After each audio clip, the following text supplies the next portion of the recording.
Praise the lord. దేవాది దేవుని నామానికి మహిమ ఘనత ప్రభావములు చెందునుగాక. దేవుని వాక్యం సెలవిస్తుంది. 1 తిమోతికి రాసిన పత్రిక 6వ అధ్యాయము 6-7 వచనములు. సంతృష్టి సహితమైన దైవభక్తి గొప్ప లాభ సాధనమై ఉన్నది.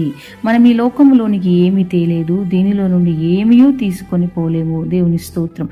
సంతృష్టి సహితమైన దైవభక్తి అంటే తృప్తిగా మనం దేవుని యందు ఉంటూ ఆయనను స్తుతిస్తూ ఆయనను ఆరాధిస్తూ ఆయన మనతో ఉన్నాడని సంతోషంతో తృప్తిగా ఉంటూ అటువంటిది మనకు గొప్ప లాభ సాధనమై ఉన్నదట. అదే మనకు ఆశీర్వాదమై ఉన్నదని చెప్తుంది ఇక దేవుని వాక్యం.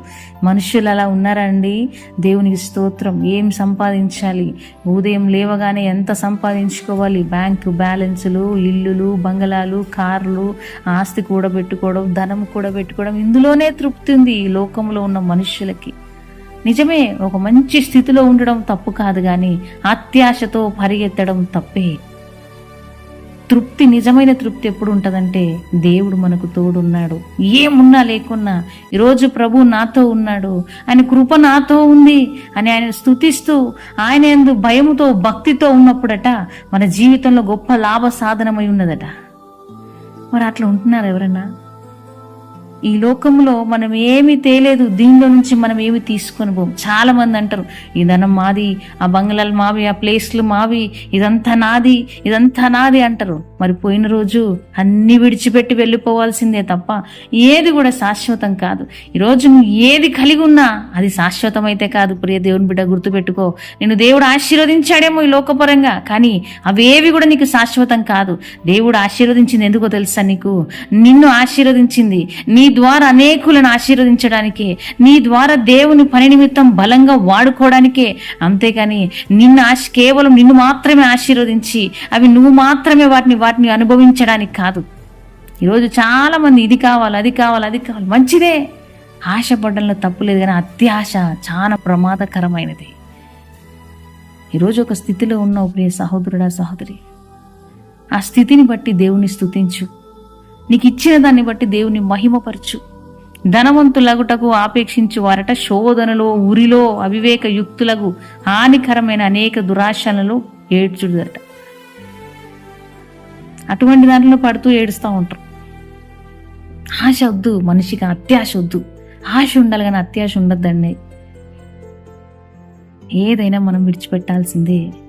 నువ్వు రాత్రింబగళ్ళు పని చేస్తున్నావు నీ బిడ్డల కోసము, నీ ఇంట్లో బాగుండడం కోసము, ఏదో వెనక బ్యాలెన్స్ కోసము, ఇల్లు కొనుక్కోవడానికి కోసము, అన్ని సెట్ చేసుకోవడం కోసము నీ ధనమంతా కూడబెడుతున్నావు. కానీ ఒక దినం రాగానే అవన్నీ విడిచిపెట్టి వెళ్ళిపోవాలా? మరి అవన్నీ దేనికి అంటే పిల్లల భవిష్యత్తు కోసం అండి. నా పిల్లలు రేపొద్దున దేనికి కష్టపడొద్దు, అందుకే వారి కోసం నేను కష్టపడుతున్నాను మీరు అనుకుంటున్నారేమో ప్రియ దేవుని బిడ్డలారా. కాదు, దేవుడు ఎంతవరకు కష్టపడమన్నాడు? అన్నపానములు, వస్త్రముల కోసం మాత్రమే కష్టపడమన్నాడు. ఆ వాటి మీద మాత్రమే ఆశ కలిగి ఉండమన్నాడు. అత్యాశ వద్దన్నాడు. ఉండని, కొనుక్కోండి, అన్ని తెచ్చుకోండి, మంచిదే, ఆశీర్వదించబడుతున్నారు. కానీ వాటి కోసం దేవుణ్ణి పక్కన పెట్టద్దు.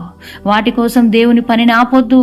వాటి కోసము ఇంకా అత్యాశతో అధిక సంపాదించి ఎక్కువ ముందుకెళ్ళాలనే ఆశతో దేవుణ్ణి సమయం దొంగలించొద్దు. ఈరోజు చాలా మంది జీవితంలో ఏమీ లేదండి, జీరో.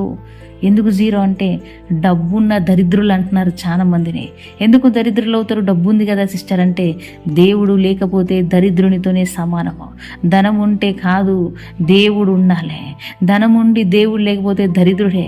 ఒకవేళ ధనము లేకుండా దేవుడు ఉంటే నువ్వు ఐశ్వర్యవంతుడు, ఐశ్వర్యవంతురాలువే.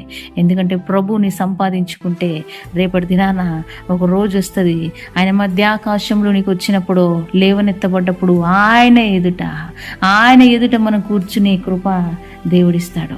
ఈరోజు దేన్నైనా సంపాదించుకో, కానీ దేవుణ్ణి మాత్రం పక్కన పెట్టకు.